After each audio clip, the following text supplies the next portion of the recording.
तो आज हम लोग भारत के 10 महान व्यक्ति के बारे में पढ़ेंगे जो इम्पोर्टेंट है एग्ज़ाम की दृष्टि से। और अगर ये वीडियो आपको अच्छा लगेगा तो आप चैनल को सब्सक्राइब और लाइक करना नहीं भूलिएगा। तो ठीक है, मैं पढ़ता हूँ। सबसे पहले कि महात्मा गांधी जो कि हमारे राष्ट्रपिता हैं, उनके बारे में मैं पढ़ता हूँ। तो जैसे कि महात्मा गांधी को हम सब लोग जानते हैं। महात्मा गांधी को क्या बोला जाता है? राष्ट्रपिता। महात्मा गांधी को सब लोग क्या बोलते हैं? राष्ट्रपिता बोला जाता है। इनको क्या बोला जाता है? राष्ट्रपिता। महात्मा गांधी के राष्ट्रपिता। इनका जो जन्म हुआ था, तो इनका जन्म हुआ था 2 अक्टूबर 1869 को। इनका जन्म हुआ था 2 अक्टूबर 1869 को। महात्मा गांधी का जन्म कब हुआ था? 2 अक्टूबर 1869 को। और कहाँ पे हुआ था? तो गुजरात के पोरबंदर नामक ग्राम में। इनका जो जन्म हुआ था गुजरात के पोरबंदर नामक ग्राम में हुआ था। ठीक है, उसके बाद हम लोग आगे बढ़ते हैं। तो आगे की बढ़ते हैं, फिर उसके बाद हम लोग पढ़ते हैं। देखिए, इनके पिताजी का नाम करमचंद गांधी था। पिताजी का नाम करमचंद गांधी था। पिताजी का नाम करमचंद गांधी था, जो कि पेशे से दीवान थे। पेशे से क्या थे? दीवान थे। अगर हम बात करेंगे, इनके पिताजी पेशे से दीवान थे। पेशे से क्या थे? दीवान। ठीक है। माता के नाम पुतली बाई जो कि गृहिणी थी। और इन्हें राष्ट्रपिता मैंने आपको बताया, और बापू भी कहते हैं। इन्होंने भारत को याद दिलाने के लिए सत्य और अहिंसा का रास्ता चुना। सत्य का मतलब कि इन्होंने ये कभी भी ये झूठ नहीं बोले। और अहिंसा का मतलब होता है कि किसी के साथ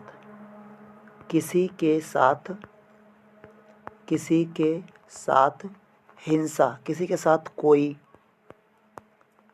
मारपीट नहीं करना। तो ये अहिंसा माता है। और इन्होंने आज़ाद जाने के लिए क्या किए? सत्य और अहिंसा का राह चुने।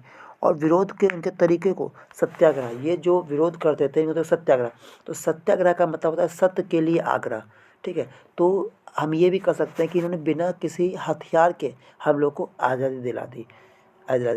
और इन्होंने देशवासी को अपने देश में बनी चीज़ें अपनाने के प्रयत्न किया। और ये खुद अपने हाथ से बने हुए वस्त्र पहनते थे। ये अपने हाथ से बने हुए वस्त्र पहनते थे। और हम बात करते हैं अब दूसरे के बारे में, जो कि हमारे जवाहरलाल नेहरू। तो जवाहरलाल नेहरू है, तो ये हमारे भारत के प्रथम प्रधानमंत्री थे। कौन? जवाहरलाल नेहरू भारत के पहले प्रधानमंत्री थे। और ये सबसे अधिक इनका कार्यकाल जो था, सर्वाधिक समय तक इनका कार्यकाल रहा। और ये लगभग कब बने थे? तो ये लगभग आज़ादी के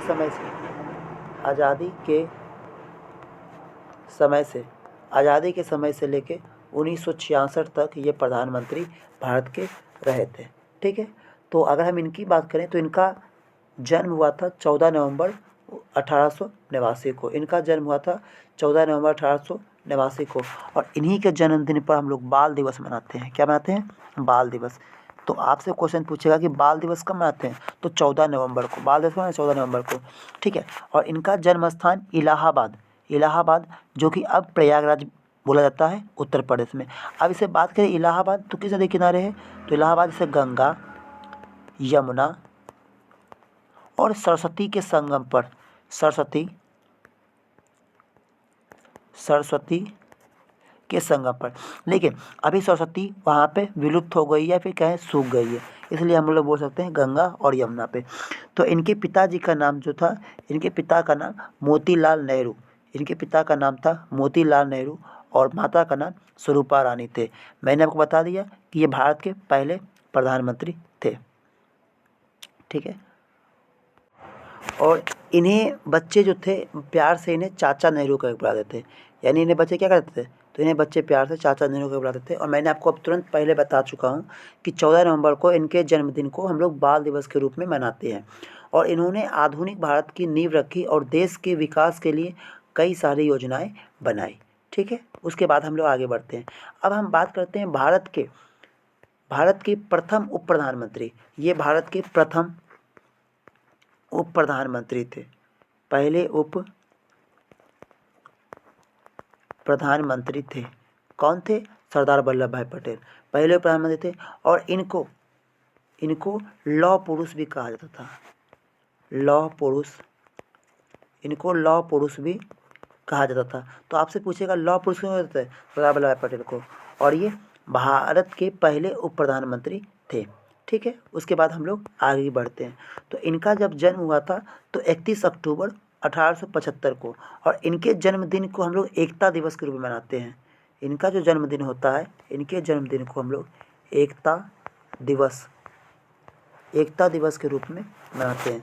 तो क्वेश्चन से पूछेगा कि सरदार वल्लभ भाई पटेल का जन्मदिन किस रूप में मनाते हैं, तो एकता दिवस के रूप में मनाते हैं। इनकी मृत्यु हुई थी 15 दिसंबर 1950 को, और जन्म स्थान नाडियाड, गुजरात में। नाडियाड कहाँ, गुजरात में। उसके बाद हम बात करते हैं पिता।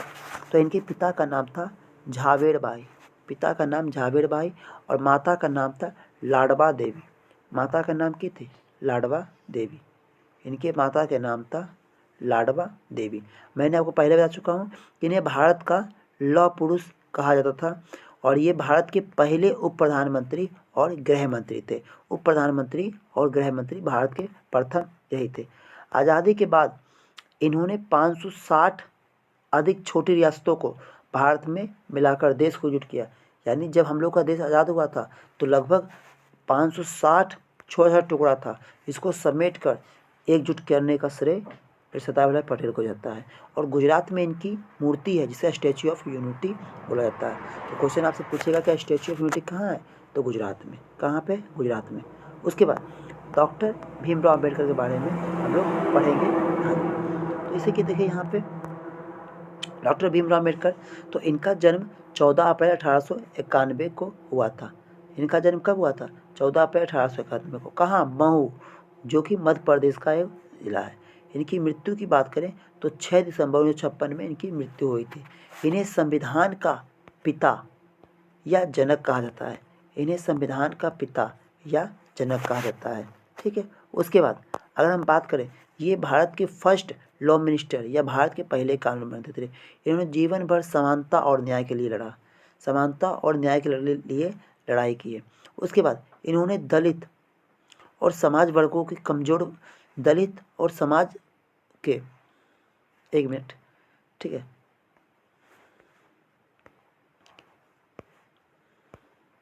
इन्होंने दलित और समाज के कमज़ोर वर्गों के अधिकारों के लिए आवाज़ उठाई।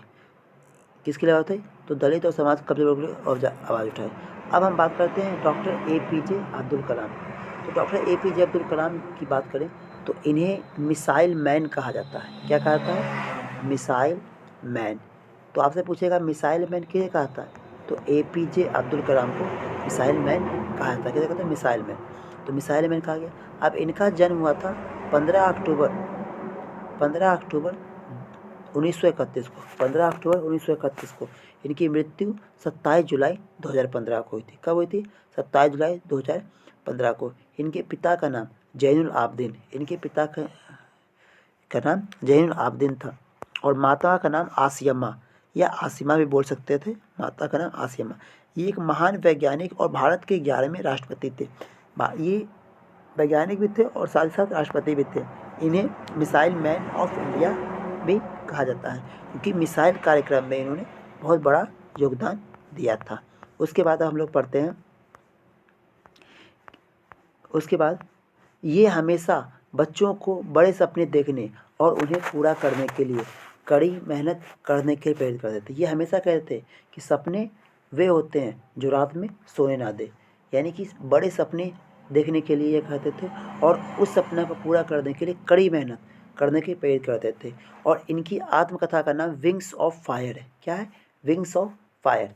अब अगर हम बात करते हैं सुभाष चंद्र बोस के, तो सुभाष चंद्र बोस की बात करते हैं तो सुभाष चंद्र बोस देख लीजिए, यही फिगर है। अब सुभाष चंद्र बोस का जो जन्म हुआ था, तो इनका जन्म 23 जनवरी 1897 को हुआ था उड़ीसा के कटक में। कहाँ हुआ था, उड़ीसा के कटक में। अगर हम बात करें कटक, तो कटक किस किनारे है, कटक की बात करें तो कटक महानदी के किनारे है। कटक कौन से किनारे है, तो कटक महानदी के किनारे है। इनकी मृत्यु 18 अगस्त 1945 को माना जाता है। ये माना जाता है इसलिए लिखा है क्योंकि कोई प्रूफ नहीं मिला है, इसकी मृत्यु का कोई भी प्रूफ नहीं मिला है। इनकी मृत्यु का कोई भी, अगर हम बात करें इनकी मृत्यु का कोई भी अभी तक हमें पुख्ता प्रूफ न मिलने के कारण से ये एक ऐसा ही रहस्यमय बोला गया है।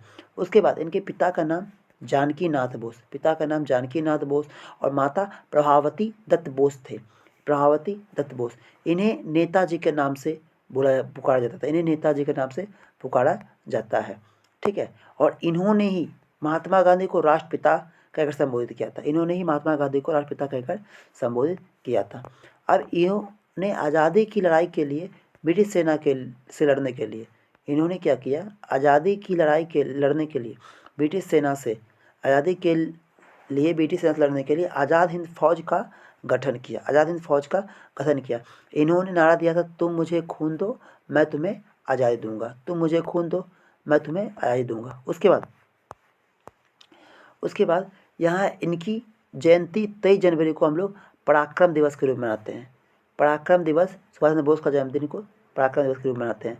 अब हम लोग बात करते हैं रानी लक्ष्मीबाई के बारे में, हम लोग पढ़ते हैं। तो अगर हम बात करें रानी लक्ष्मीबाई का, तो इनका जन्म हुआ था नवंबर 1835 में। नवंबर 1835 में कहाँ हुआ था? तो इनका जन्म वाराणसी उत्तर प्रदेश में हुआ था। 17 जून 1858 में इनकी मृत्यु हो गई थी। और इनके पिता मोरोपंत तांबे, पिता का नाम मोरोपंत तांबे एवं माता के नाम भागीरथी बाई थी, भागीरथी बाई थी। और इनका असली नाम मणिकर्णिका है। तो अगर आप वाराणसी जाइएगा तो वहाँ पे मणिकर्णिका घाट भी आपको मिलेगा, जहाँ पे अधिकतर समय वहाँ पे लाश जलती ही रहती है। और जैसे इनका नाम मणिकर्णिका था, मनु भी था, छबीली भी था, ठीक है। मनु था, छबीली, ये सब इनके नाम थे, ये सब क्या था? इनके नाम थे। अब इन्होंने 1857 के संग्राम में अंग्रेजों के खिलाफ बहादुरी से लड़ी थी। और ये भारतीय महिलाओं के लिए साहस और वीरता का प्रतीक है। अब हम बात करते हैं भगत सिंह। किसकी बात करते हैं? भगत सिंह। तो भगत सिंह का जो जन्म हुआ था 28 सितंबर 1907 को हुआ था। कब हुआ था? 28 सितंबर को 1907 को हुआ था। और इनका जन्म स्थान लायलपुर, जो कि अब कहाँ है? पाकिस्तान में, और पंजाब, यानी इनका जन्म स्थान दो जगह, लायलपुर और पंजाब में हुआ था। इनकी मृत्यु 23 मार्च 1931 को हुई थी। पिता के नाम किशन सिंह और माता का नाम विद्यावती थे। इनके पिता का नाम किशन सिंह और माता के नाम विद्यावती। ये भारत के एक महान क्रांतिकारी और निडर थे। इन्होंने देश की आज़ादी के लिए ब्रिटिश सरकार का विरोध किया और इनका प्रसिद्ध नारा था इनकलाब जिंदाबाद, इनकलाब जिंदाबाद। और इन्होंने मात्र 23 वर्ष की उम्र में ही फांसी से झूल गए और उनकी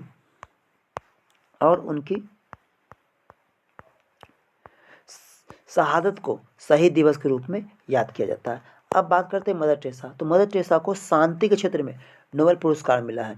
मदर टेरेसा को अगर हम बात करें तो मदर टेरेसा को, तो इन्हें शांति के क्षेत्र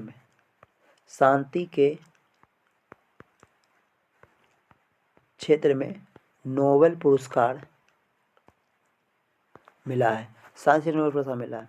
उसके बाद इनका जन्म जो हुआ था 26 अगस्त 1910 को, कहाँ हुआ था? तो उस्कुब, यानी अब स्कोपजे, यानी उत्तर मैसेडोनिया में। मृत्यु 5 सितंबर 1997 को हुआ था। पिता के नाम निकोला बयाजू थे। इन्होंने अपना पूरा जीवन गरीब, बीमार